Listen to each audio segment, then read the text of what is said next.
নমস্কার। জয় শ্রী শ্রী ঠাকুর রামকৃষ্ণ দেবের জয়। জয় শ্রী শ্রী মা সারদা দেবীর জয়। সমগ্র বিশ্ববাসীর চরণে আমার প্রণাম। আজকে তোমাদের জন্য এনেছি শিশুদের মা সারদা দেবী থেকে একটি ছোট্ট অংশের পাঠ। আজকের অংশ শ্যামপুকুরে। দক্ষিণেশ্বরে বাসকালে ঠাকুরের শরীরে যা সয় মাতা বুঝতে পারতেন, সেই মতো রান্না করে দিতেন।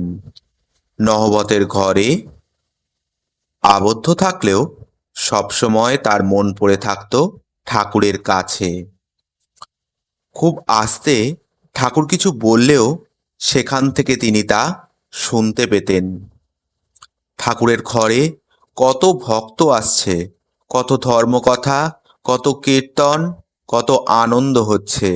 মা নহবতের ঘরের বারান্দার দরমার বেড়ার ফাঁক দিয়ে তাই দেখতেন। এতেই তিনি খুশি ছিলেন। কত উদার ছিল তার মন। নিজের স্বামী বলে শ্রীরামকৃষ্ণের কাছে অন্য ভক্তদের চেয়ে বেশি কিছু কখনো দাবি করেননি। ঠাকুরের গলায় তখন ক্যান্সার হলো। চিকিৎসার সুবিধের জন্য ভক্তরা তাঁকে 1885 খ্রিস্টাব্দে অক্টোবর মাসে কলকাতার শ্যামাপুকুরের একটি ছোট্ট দোতলা ভাড়া বাড়িতে নিয়ে এলেন।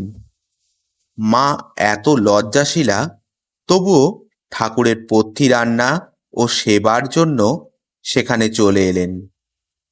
বলতেন, যখন যেমন তখন তেমন। ঠাকুর দোতলায় থাকতেন, মা রাত্রে থাকতেন দোতলাতেই একটি ছোট্ট ঘরে। মা ভোর 3টে উঠে স্নান আদি সেরে ছাদে ওঠার দরজার পাশে ছোট্ট একটি চিলতে জায়গাতে চলে যেতেন।